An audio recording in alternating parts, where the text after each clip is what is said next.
You see, God does not want us to pray or to worship him to make him feel good about himself. No. Prayer and worship is actually for us. Okay, in the book of Mark chapter 14 verse 32, Jesus was at a garden called Gethsemane. And then he asked for Peter, James, and John to pray with him for 1 hour. And what happens is Jesus goes to his own corner and he prays. And then after praying, he comes back and he sees his disciples sleeping. And then Jesus asks Peter in verse 37, he says, Simon, are you asleep? You couldn't keep watch for 1 hour? Now, what is really interesting to me is that Jesus is calling Peter by his old name. And why is that? It's because this is teaching us that the less you pray, the less you spend time with God, you can give resurrection to your old identity. Because I really do believe that you can raise your old identity through the power of prayerlessness.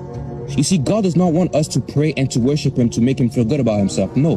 Because when you spend time with God, you are spending time with a holy God. You see, if you spend time with 4 fools, you'll become the 5th. If you spend time with 4 millionaires, you'll become the 5th. Because not like human beings, we naturally adopt the character of those we hang out with.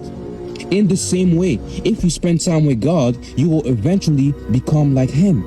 Because you will get influenced by his character.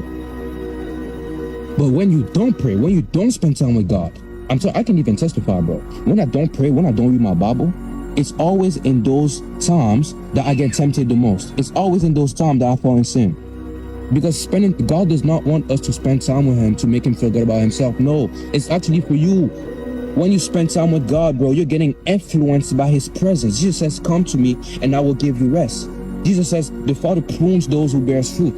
You see, when you spend time with God, God will shape your character in private.